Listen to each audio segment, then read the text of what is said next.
part of the 36 states of the Federation, we're having an election. But what happens to that of FCT? Imagine the pain of someone taking away what is rightfully yours and turning you into a stranger in your own land, making you beg for what's your birthright, seeing your culture fades away as income urbanization. Judging by the population and the land size of FCT, we are disenfranchised. Or a nation is as prosperous as the health of its people. In order to give a voice to the plight, the pains, and the challenges of the original inhabitants of FCT, Abuja Original Inhabitants Youth Empowerment Organization, with support from Makato Foundation, True Christ, brings to you the whole scope. In this program, we'll bring you resource persons in various fields to dissect, analyze, discuss, evaluate, and provide solutions to some of the issues. Join us every Wednesday by 4 p.m. on Human Rights Radio and Television, 101.1 FM, and all our social media platforms. The whole scope, justice for the FCTOIs. Of displacement. Every part of the 36 states of the Federation, we're having an election.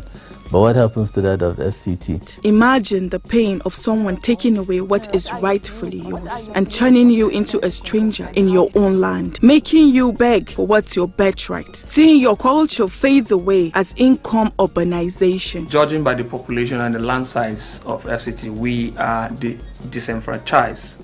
Or a nation is as prosperous as the health of its people. In order to give a voice to the plight, the pains, and the challenges of the original inhabitants of FCT, Abuja Original Inhabitants Youth Empowerment Organization, with support from Makato Foundation, True Christ, brings to you the whole scope. In this program, we'll bring you resource persons in various fields to dissect, analyze, discuss, evaluate, and provide solutions to some of the issues. Join us every Wednesday by 4 p.m. on Human Rights Radio and Television, 101.1 FM, and all our social media platforms. The whole scope, justice for the FCTOIs. Hello and welcome. My name is Blessing Moses, and this is The Whole Scope. The Whole Scope is a program that talks about the plight, the challenges, and the cries of the original inhabitants of FCT.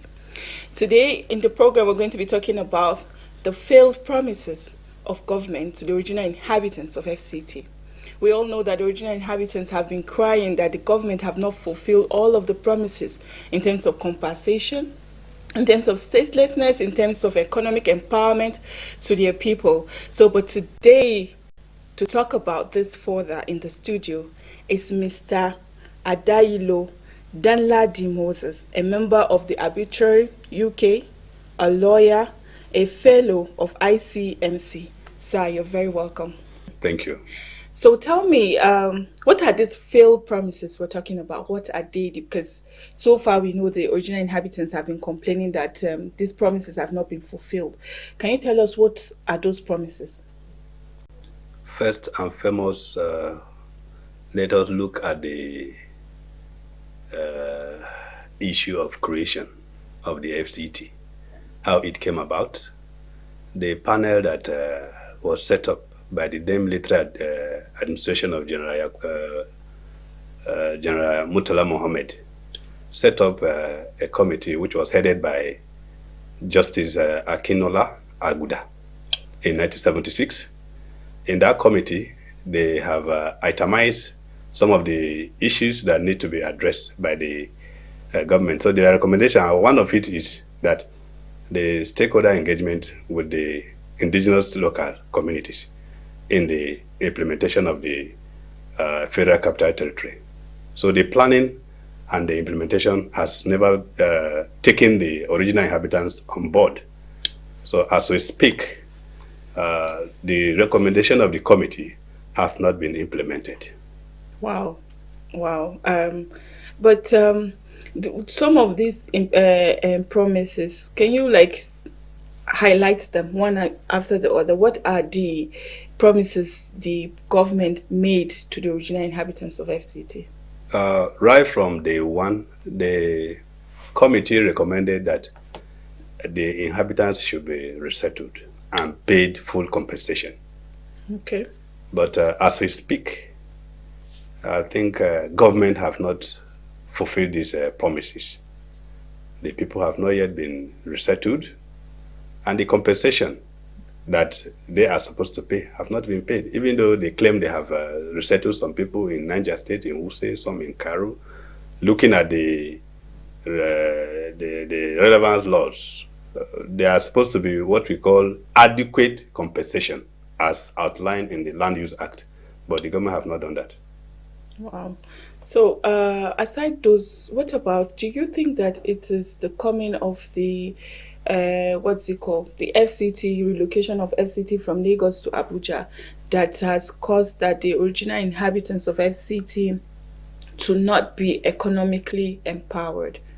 Because it's like, you know, it's a saying in the FCT that the original inhabitants are like the poorest, so to say.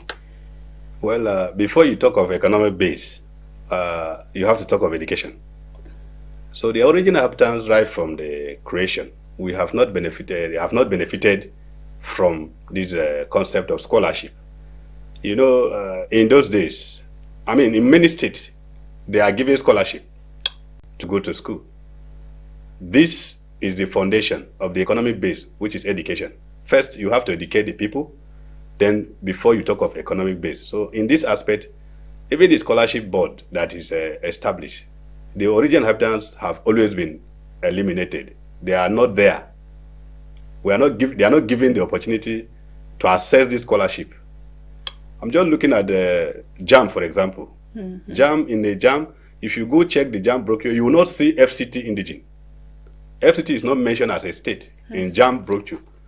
You will see that if you have any of the original inhabitants applying for admission to any of the university, you have to put either you are coming from Niger State or you are coming from Kogi State. For example, those in Abaji, they may put Kogi. Like those who are coming from Karu, they will put Nasarawa. Like those who are in Amak, they will say they are coming from Niger, as Nasarawa, as the case may be. So in terms of economic base, there is nothing to write home about, because before you talk of economic base, the educational factor has to come in first. You cannot empower the people without education. So education is the foundation. And you know, the Millennium Development Goal focus is education. Education is one of their agenda. So you cannot develop a nation without the educational base. Wow, that's really interesting. I must say the original inhabitants indeed have suffered a great deal of marginalization. But sir, you know, when you said full compensation, does it mean that some people have been given maybe a half compensation? Because like you were mentioning Nasarawa and all that, are those the states that the original inhabitants, I mean the FCT, is made of? You see, the time the federal capital was conceived and the government started, they did a master plan. The master plan was designed by one architect from Japan, one architect, Kenzo Tago. He's the designer of Abuja Master Plan. They pick it and then design it. Their focus, or the main purpose of it, was to see that every inhabitant is relocated out of FCT and they are giving full compensation. I mean, adequate compensation. That's how the law put it, adequate compensation. So those that were moved were not adequately compensated. And it has been an issue, ongoing issue with the federal capital, that people that were moved to Sabon Wuse, some were moved to Karo, are yet to get their full compensation. Wow. Wow. So I know that the original inhabitants have suffered, like you said, statelessness, that even if they have to be a right JAM, or be it getting admission, they don't, that means they wouldn't have any form of catchment area when it comes to that. Of course, the FCT does not have catchment area, and that is why many of the original inhabitants, anytime they apply for admission in the higher institution, they are forced or coerced to put nearby state, Kogi, Nasarawa, Niger, as the case may be, depending on the local government area council that the person is coming from. So FCT is not represented in the JAM. So that is the discrimination, which is against Section 42 of the Constitution. There should not be discrimination of any kind, irrespective of the tribe, the religion, color, or any other affiliation. So we are supposed to be treated fairly, equally. But the government has not kept their promises in this regard. Oh, okay. So, but you know that they said there has been a law. How do they put it in law this time around? What's the word? When there's a judgment that says that the people should be given like a state, so that we can eradicate the statelessness and all of it. You know, the government has, there have been court judgment in this regard that FCT should be treated just like the state. And if you go to section 299 of the Constitution, it is stated there that FCT should be treated like a state. And I remember a judgment between Musa Babapaya versus Federal Republic of Nigeria, which also the Court of Appeal has affirmed that the FCT should be treated like a state. They should be given a ministerial appointment. But I think as we speak up to this moment, nothing has been done. But our prayer now is we are appealing to the current administration to see to that implementation. We see that the current administration may observe the due process and the rule of law. And what is rule of law? What is democracy when the rule of law is not in place? So government have to obey the rule of law and also ensure that the cardinal principle of democracy is fully in place, which is the due process, to ensure that there is social justice and equity. That's interesting. But sir, do you know why there's a delay for government to implement this judgment? Well, I cannot say why. It is, you know, the democracy has, Nigeria is having three arms of government: the legislature, which are responsible in making the laws, we have the executive, who are responsible in implementing the laws, and then the judiciary, who are interpreting the law. So every arm of government have their own duty to ensure that their functions are carried out judiciously. So as concerning the implementation, it is the executive that's supposed to implement the law, which has been interpreted by the judiciary, that is the Court of Appeal. So I expect that every arm of government should do their own part in accordance with the law. So is there any form of consequences for them not implementing this law? Well, the consequences of not implementing it is, we take it as disobedient of court order. And anything that has to do with that, that is a contempt of court. True. And the person can be committed to prison for disobeying the court order. That's if we are actually practicing true democracy. That's interesting. Thank you so much, sir. We're going to go on a short break, and when we come back, we're going to continue on the conversation of the failed promises made to the original inhabitants of FCT.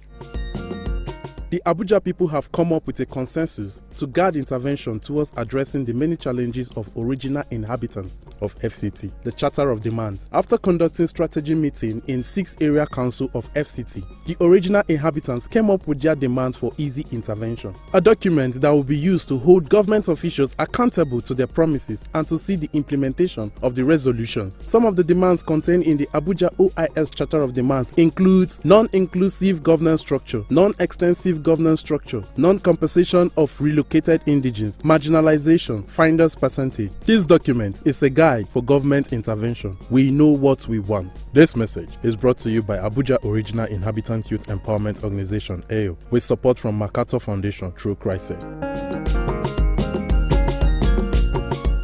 Welcome back. We still have Mr. Danladi Moses Adeyilo in the studio, who is talking about the failed promises of the government to the original inhabitants of FCT. So before we left, we were talking about the judgment made by the court that FCT becomes a state or given a mayoral status of such of that nature. What do you think now? How has the coming of FCT to Abuja affected the culture of the original inhabitants of FCT?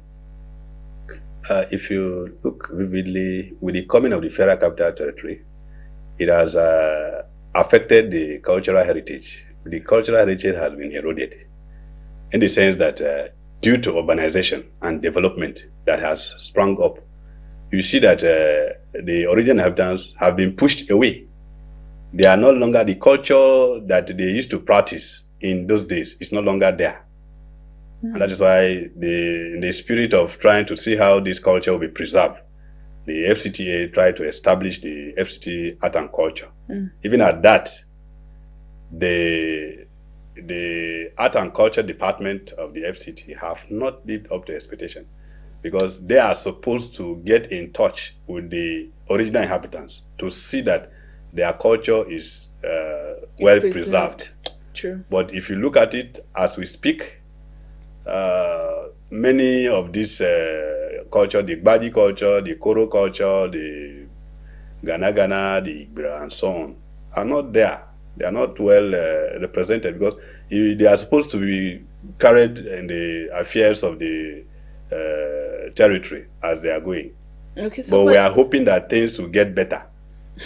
So, sir, but you know that when is there any cultural values or cultural artifacts that has been neglected, or cultural festivals that have been neglected because of the coming of FCT to Abuja? Well, there are so many cultural heritage. I know when I grew up, we used to have some culture dance that they used to do, maybe during they would put a festive period whereby people would gather together to see that at a particular point in time in a year, they display to bring every other person together in the community. So this culture, we call it's masquerade culture. Okay. It's a form of masquerade. The masquerade will come out and dance, and people will gather. So that culture of masquerade coming out on a ground where people will gather and they will dance and then play together before the end of the year. Every year it was done. But now such practice is no longer in place. So to me, in my own opinion, because of urbanization, the people have been moved away from their ancestral home. You see estates coming up, demolition of their houses, even their graves, where people died for years, have been taken over. If you go to Maitama, you cannot trace the grave of those forefathers that were living there, Asokoro, and so on. So, because of this, now we have lost the track of those graveyards. Now, what you have in FCT is a Gudu Cemetery.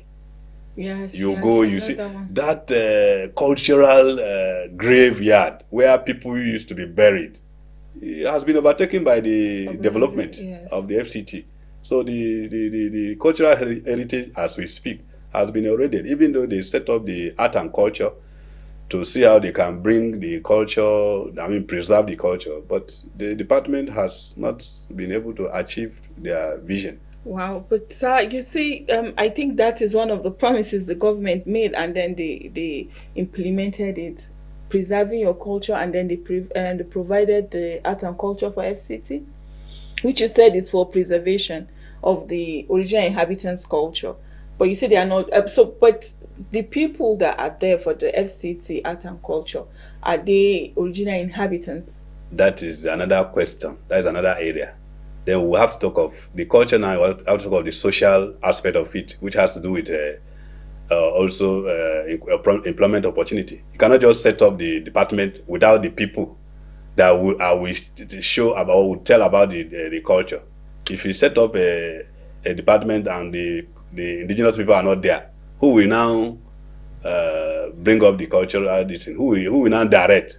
That's true. So they need to have employment opportunity, so that the indigenous people are also carried along. And that is another area where the challenge of FCT has always come, because now, in addition to culture, the employment opportunity need to be taken adequate care of. But when you go to various parastatals and ministries or agencies, you hardly can see original inhabitants represented. Quota will come because they are not operating, I don't know, is it that they are not, they see the original inhabitants as they are nobody, or they don't have people who can represent them. So when opportunity comes for employment, someone who is coming from, maybe for example, is coming from Lagos State, or is coming from, let's say, Ekiti, he will now go and bring his brother who is from that state. Instead of opening the vacancy for somebody or taking original inhabitants, they will go and bring their people because they are in charge. Yes. Yeah. Okay. So So, Pastor, what do you think will be the way forward to all of these failed promises? What do you think will be your advice to the government and also the original inhabitants, that what should they do for these promises to be fulfilled? One of the area I would suggest that the government should do is to obey the rule of law. Because since we call ourselves a democratic institution, there is need to observe and obey this court judgment. And any country that does not obey court order, then that country is not practicing democracy. So our appeal to the government is to see that all the necessary things that need to be done, especially court judgment that has already been given. I mean, the Constitution has made it clear that FCT should be treated as a state. So I remember the 9th Assembly tried to amend the Constitution to bring on board mayoral seats in the FCT, but it was thrown away. The bill didn't pass the Senate. The House of Reps passed it, but the Senate killed the bill. So our appeal now is to see that, one, the government should obey the court order. Let us have our representation in decision key making. And we are optimistic that with the current regime, the ministerial slot will be given to FCT. Then secondly, the National Assembly has to do more work. We appeal to the Senate, to the House and the Senate to see that there is amendment in the law, in the Constitution, so that FCT too can also be seen as a state. One, FCT can participate in their state assembly election to elect members just like other states. Because as we speak, anytime they are doing governorship election in FCT, in other states, FCT will be there watching. So there is no governorship election in FCT, there is no state assembly election. You can see this two leg is cut off. And we are all Nigerians. Why should FCT or original inhabitants be discriminated upon? So our appeal is to see that the National Assembly do their own part by amending the law so as to get this governorship in FCT. We don't even want mayor. It should be governorship, because mayor is like a local council. Comparing it with Mexico, a mayor is like a city of Amac. Okay. Yeah, mayor is like a city of Amac. So what we should be looking for, what we are asking for is governorship in FCT, so that we can now have state assembly. True. In the various local government. Each local government can produce 2 or 3 state assembly. Like Amac can produce up to 4 because of the number of voters in Amac. Thank you so much, sir, for coming. You're this welcome. Is all we can take for today. I hope that you people have been impacted, have been incited on all of the conversations we have today. Until next week, my name is Blessed Moses, and this is The Whole Scope. This program is brought to you by Abuja Original Inhabitants Youth Empowerment Organization with support from Makato Foundation through Christ. You can follow us on our social media handle at AYO Network on Facebook and Instagram, at AYO on Twitter. Until next week, bye.